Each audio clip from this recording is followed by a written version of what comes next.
Hello, Namaste. This is Neeraj here once again, and welcome back to my channel, 𝗦𝗛𝗔𝗛 Stock Analyst. So, everybody in India or in Russia, they have issues facing banking and payment transaction issues between these two countries.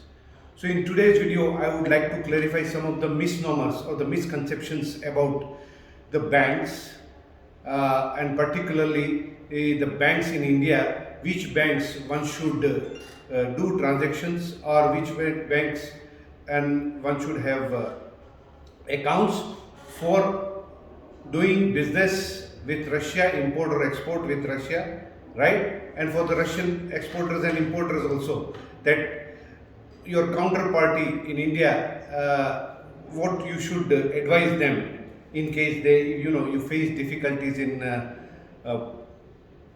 these payment issues.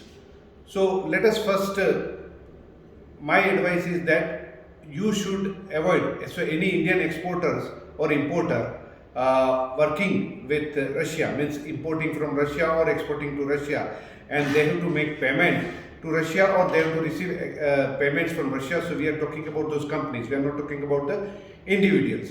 So in that case, the Indian companies should try to have their bank accounts, company accounts in any other bank but other than the four banks. So the four banks, which one should not have the bank account for particularly doing business with Russia is, first is HDFC Bank, worst bank, ICICI Bank, another worst bank, and I will give you the reason. Because these two banks have ADR, so their shares, or you call American Depository Receipts, ADR shares are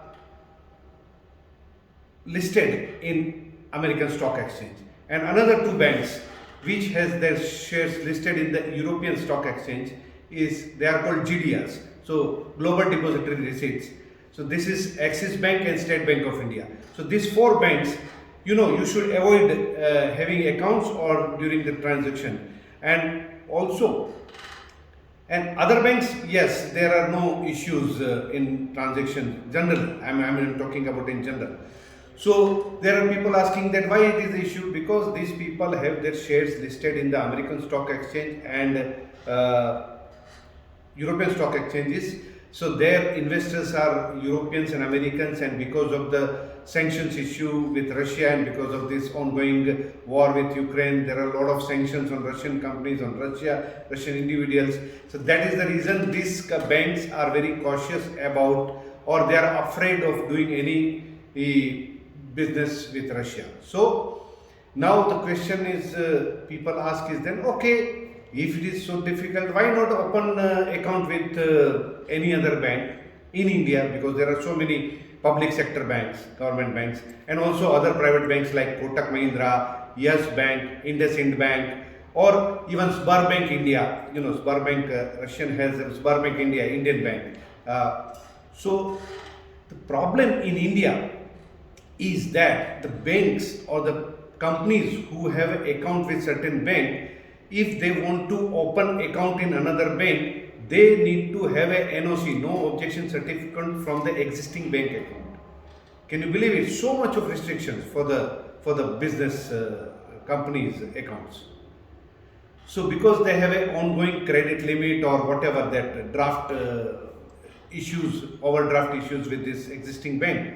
So this is not many people know in Russia particularly, or even many Indian companies or Indians living in, or Indian companies working in Russia, but they don't know about this, that there is a difficulty in opening, if you have an existing account with say HDFC Bank, as a company I'm talking about, not individual, then it's difficult to open another account for the same company into say Axis Bank or in say other ICICI Bank, because, or in IndusInd Bank, because you need to have, as per the banking rules in India, you need to have NOC certificate from the existing HDFC Bank. Suppose you have an account with HDFC Bank, then only the other bank will open your company account. But there is no such restriction in Russia.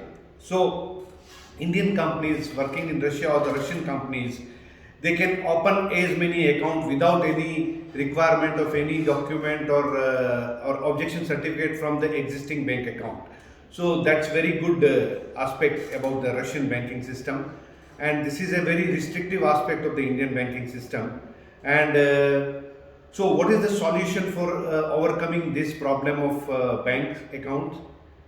The solution is that either you open a company, separate company, if it is very easy to open, and that company's account you open in this non-4 banks which I have talked about. You open in the bank which is having no issue dealing with the Russia or receiving payment or making payment to the Russian companies and in the Russian, in rupee and ruble.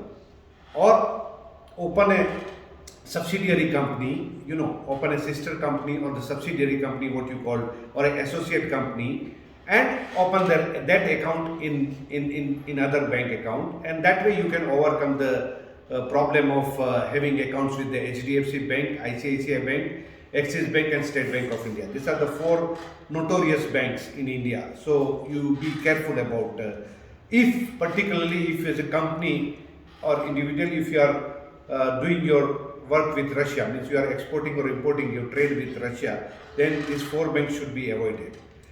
Now another aspect is that there are many misconceptions going on among Indians, particularly the Indian businessmen also and in Indian companies, that if the port of destination or the port of loading is Novorossiysk, if it comes in the bill of lading, right in the shipping documents, then also the banks in India, they don't entertain, they don't allow this transaction or the payment to happen.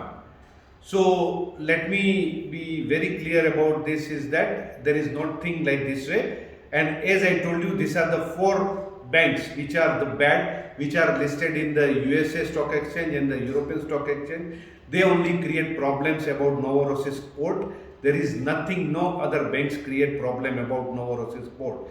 And it doesn't matter, because that's officially whatever the Novorossiysk port's owner or the majority shareholder, he has sold his company because he was put under sanction. So now Novorossiysk port technically doesn't come under sanction. But as you know that these 4 banks in India, they create all the kind of nuisance, particularly even despite of the guidelines from RBI, Reserve Bank of India, that is Central Bank of India.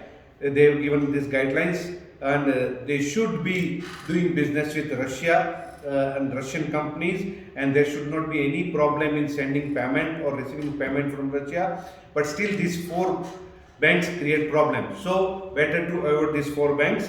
And this misconception that Novorossiysk port you have problem, that is also a misconception. That is, problem happens only if your counterparty or your company or with whom you are working in India, they have accounts with the HDFC Bank, ICICI Bank, Axis Bank and State Bank of India. So this is another, and it's best is that in India, you can or if you are really having a significant amount of work and trade with Russia, then it's advisable to open account with the 𝗵𝗲 Bank India, 𝗵𝗲 India, which is in the New Delhi branch. And also you can, this Kotak Mahindra Bank, IndusInd Bank or UCO Bank, or suppose say Bank of Baroda. So these are the companies, these are the banks which won't have much issue, because it depends on the case-to-case basis also. Because if the Russian counterparty is under sanctions or the company is, then there may be problem if with any bank. But in generally, everything is clean, then you should not have any problem if your bank account is not with these 4 notorious banks. So this is regarding that payment issues happening between India and Russia. Thus I wanted to throw my opinion and views, and at least about my understanding of, because I work with this, some of these transactions have happened, and I know also the contracts and how these problems are faced, mostly because of people, Indian companies having bank accounts in HDFC Bank, ICICI Bank, Axis Bank and State Bank of India. So this is what I wanted to just clarify some of some of the doubts, and to make the life easy for the Indian companies working with Russia and the Russian companies working with the Indian counterparts. So I just wanted to share my thoughts, and before I end this, if you please like this video, you please put a like and share it with the maximum friends, and also you can join my Telegram channel for some of these unique ideas, and for investment ideas, market, stock market, economic, geopolitics. It's also 𝗦𝗛𝗔𝗛 stock analyst. It's on Telegram. The link will be given in the down below. My website is there, stateanalyst.com. You can visit for the blogs, and also for any services which are on the paid basis, consultancy services, you can contact me through that. That's it. I just wanted to share, and love you all. Ciao from 𝗦𝗛𝗔𝗛.